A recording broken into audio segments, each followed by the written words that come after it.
coming up on the Blitz, the end of an era here in Dallas. Ezekiel Elliott and the Cowboys officially parting ways. What that means for the salary cap, for the roster, and for those younger guys coming in. We'll talk all about that. But with the good comes the bad. We welcome in a few new faces, as well as some guys who are sticking around. We'll introduce you to Stephon Gilmore, plus some wide receivers who could make a splash coming out of this year's draft. It's all coming up next on the Blitz.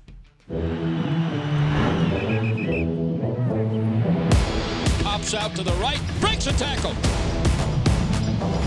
They blitz it. Prescott throws it down the right side for Lamb. Caught it! Wentz gets rid of it over the middle. It's intercepted. Back to throw, rush, sacked by Parsons. Heaves it deep down the left side for Gallup. He's got it. Touchdown!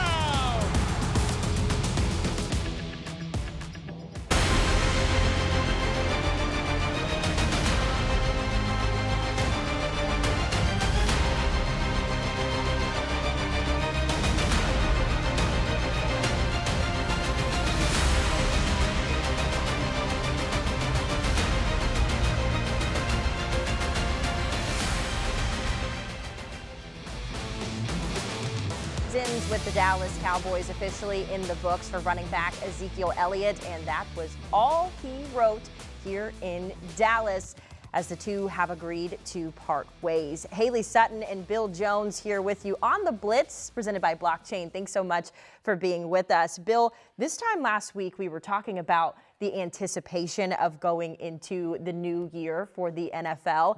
Now all we're talking about is the moves that the Cowboys are making, starting with that we've learned has been a very difficult move with Ezekiel Elliott. My head is still spinning from all the moves, not only here at the Star in Frisco, but all across the National Football League. And just looking at those highlights of Zeke, some great moments through the years, not the ultimate great moments in the playoffs. And that's, of course, Cowboy fans look at that and they're like, okay, well, that wasn't what we wanted necessarily out of the Dak and Zeke era here. But Dak's still here. But for now, anyway, there's no more Zeke. Absolutely, and what a career that he has had with this organization. He's third best in rushing yards, rushing attempts, rushing touchdowns. As you see those stats on your screen, 8,262 total rushing yards, 80.2 yards per game, and of course those 68 rushing touchdowns. Bill, it's hard to encompass what Ezekiel Elliott has meant not only to this fan base, but to the team, to the locker room, and to that front office. Yeah, and a leader in the locker room from day one, his rookie year in 2016, along with Dak, one of the most popular guys on the team, a lightning rod as far as some of the fans out there as well in his career. But very interesting. I look back at Emmitt Smith's career, and you look at Emmitt Smith in his 7th year in the league in 1996, he averaged 3.7 yards per carry. Now, of course, Emmitt went on to a Hall of Fame career, all-time leading rusher. He had another 7 years in him in the league. That's going to be very interesting going forward now with Zeke, how many more years he has left in him after a year in which he averaged 3.8 yards a carry. But I think there is a mutual respect. And one of the things that Jerry Jones wanted to do with Zeke Elliott was give him the opportunity to test free agency. I don't even think they made an offer to him because they didn't want to disrespect him with a lower offer. Absolutely, and you love that level of respect that you mentioned between owner and familiar face within the franchise. He's a former overall first-round pick, 4th overall in that draft. His rookie year, phenomenal. That's what stands out, and just the career that he's had so far has just been phenomenal. So we wish Zeke the best. This obviously means, though, that there's a lot of cap space that's been cleared for this organization. So a lot of good things. We wish him very well as we go forward. But now the focus is on the guys who are still here on the roster, including guys like Leighton Vander Esch and Donovan Wilson. These guys officially got their deal. They'll be sticking around for a little bit longer. When we come back on the Blitz, we'll take a look at some of the guys returning to this Dallas Cowboys roster. The Dallas Cowboys Blitz, presented by Blockchain.com, is also brought to you by AT&T, official partner of the Dallas Cowboys, and by Blockchain.com. Make your crypto play today.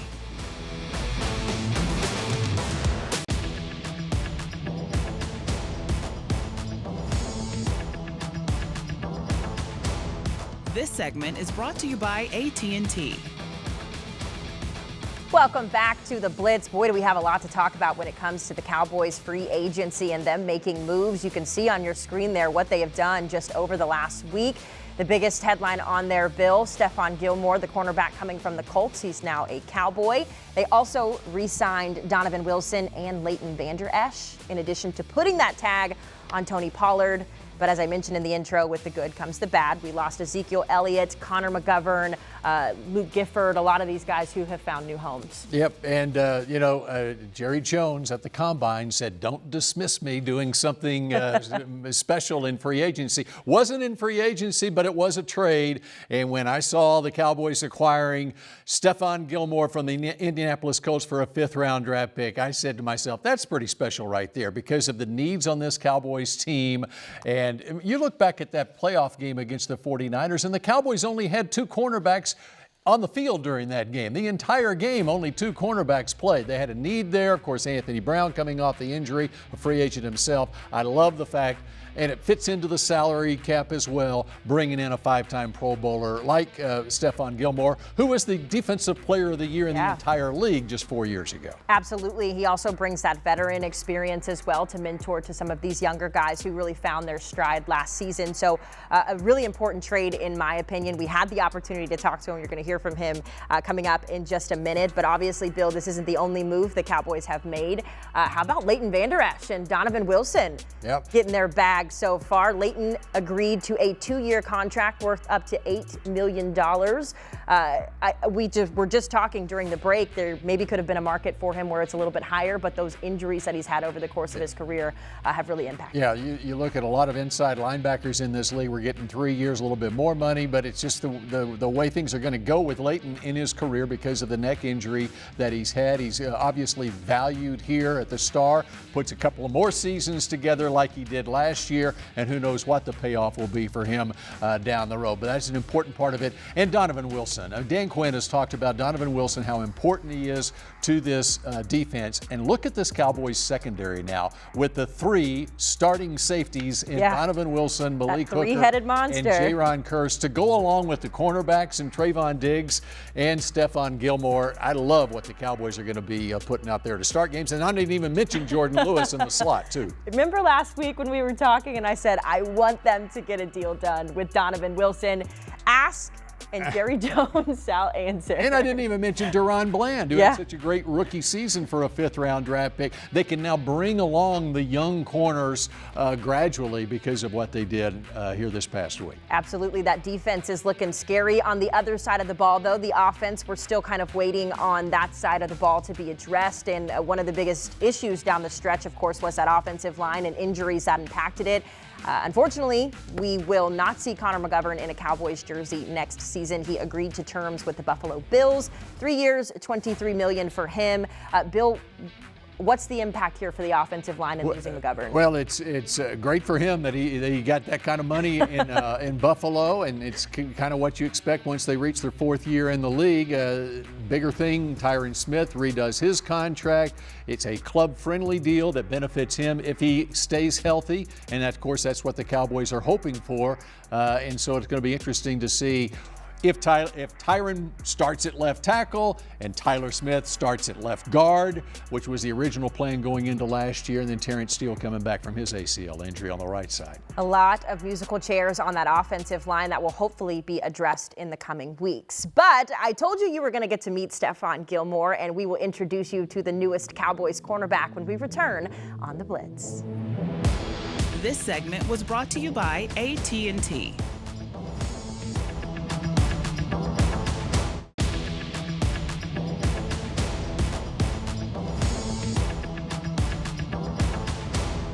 This segment is brought to you by Reliant, the official energy provider of the Dallas Cowboys.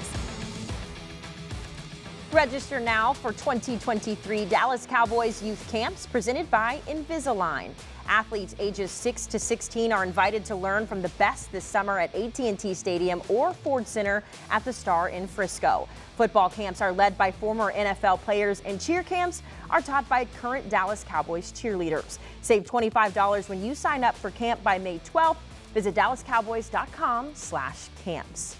And welcome back to the Blitz. The Dallas Cowboys have been very active during this last week of free agency on the defensive side of the ball, adding a ball hawk in Stephon Gilmore. He's going to add a lot of depth, a lot of leadership to that Cowboys secondary that already looks pretty good. And we had the opportunity to talk with him as he touched down in DFW. Our very own Patrick Walker spoke with Stephon last week and shares what he's excited about being in Dallas.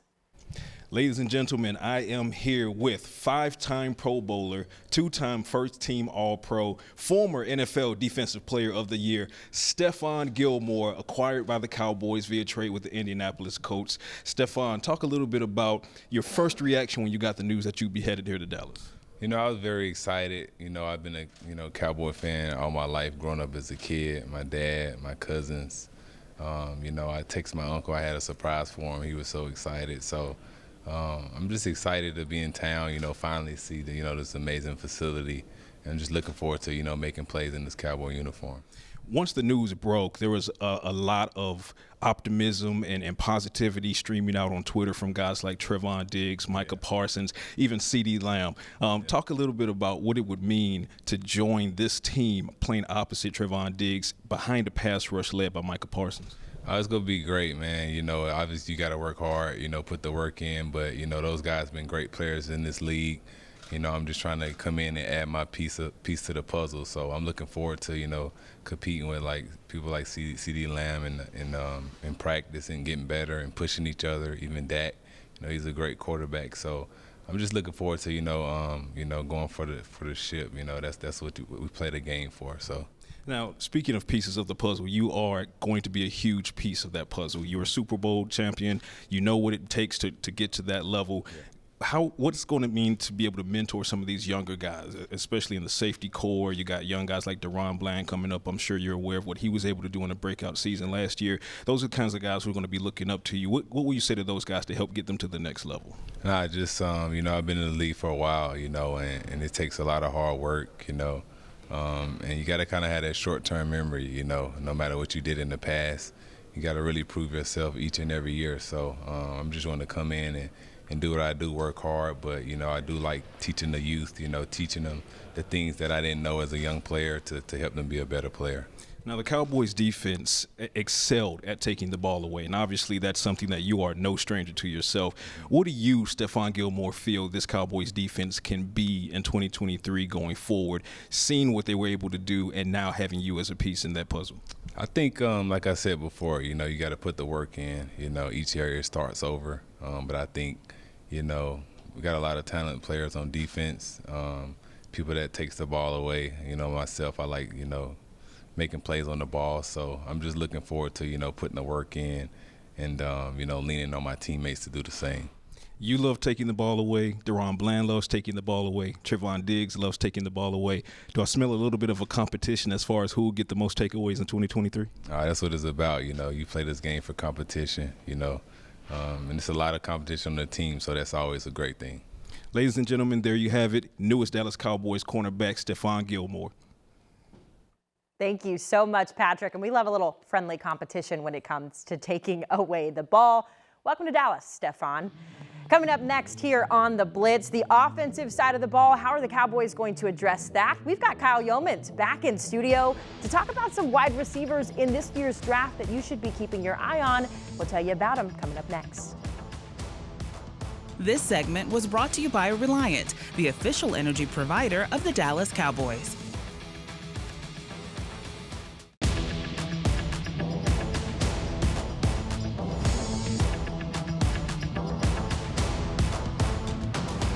Welcome back to the Blitz. Haley Sutton alongside our very own Kyle Yeomans. Kyle, obviously this front office this past week went absolutely ham in free agency when it comes to the defensive side of the ball.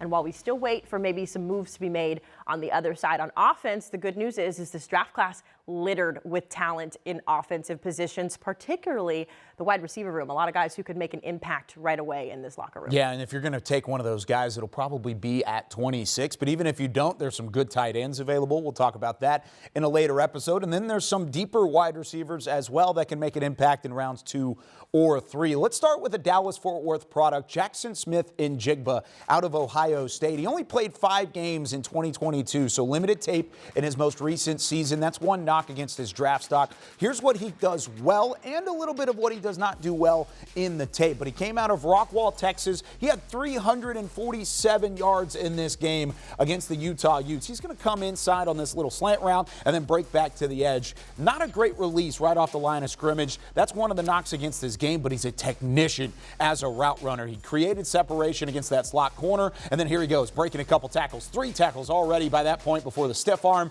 and now he's up the sideline. He doesn't have that breakaway speed, the speed that's going to really allow him to score or even gain bigger yards on this play, but you see the way he puts a foot in the ground. He has that change of direction ability. He's very agile when he's healthy. He only had the 5 games of 2022 tape, but if you're talking about a bowl season record with 346 yards, 347 yards against that Utah Utes team in the Rose Bowl, I think I'll take that type of production as well. Another guy to keep an eye on is Jordan Addison, USC wide receiver, first-round talent. Another guy that if you talk to certain teams, he might be the first wide receiver taken off the board.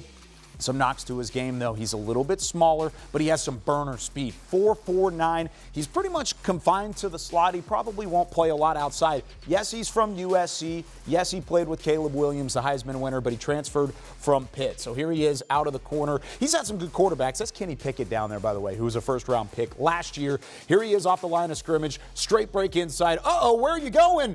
Where's 35 going? I mean, he was broken from the start of the play because of the route running ability and then just this agility, that side-to-side vertical ability of Jordan Addison. And then a nice job of actually coming back to the football. So look at him turning back to the football. Football's right there, and he's going to follow it all the way in here before he's able to make the grab, adjusting back to it. And by that point, the Western Michigan slot corner was just in shambles, trying to figure out where Jordan Addison was.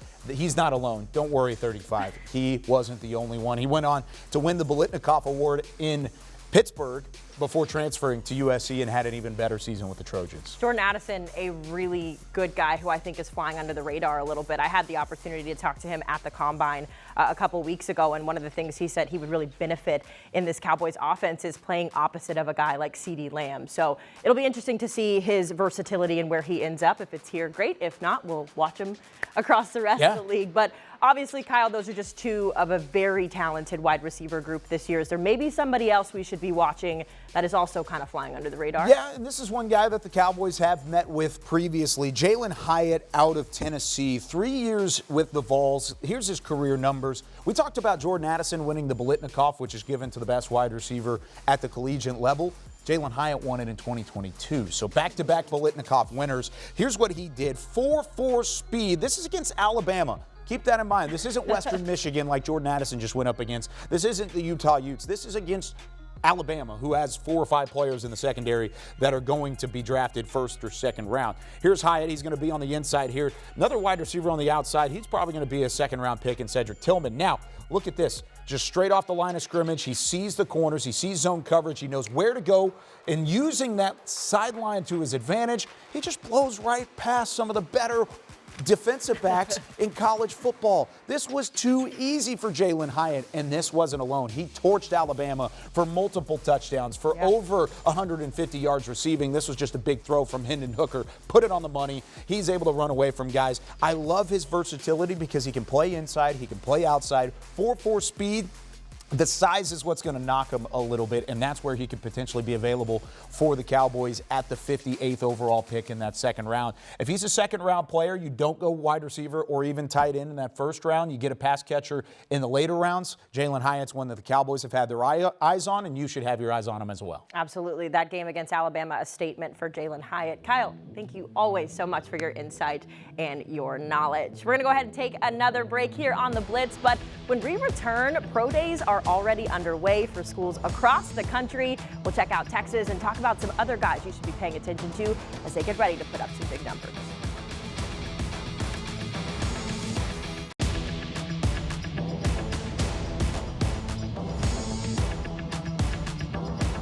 The Dallas Cowboys Blitz, presented by Blockchain.com, was also brought to you by AT&T, official partner of the Dallas Cowboys, and by Blockchain.com. Make your crypto play today. Welcome back to the Blitz. Several pro days for you to keep on your radar in the upcoming week. SMU, Alabama, Baylor, A&M, Arkansas Tech, and then, of course, Bill, your alma mater, Oklahoma and TCU. That's right. And how about a favorite Zeke memory? Jumping in the red kettle is my favorite Zeke memory. I love that. Mine is him eating that cereal. Feed Zeke, baby. We will miss you, but we will see you guys next week on the Blitz.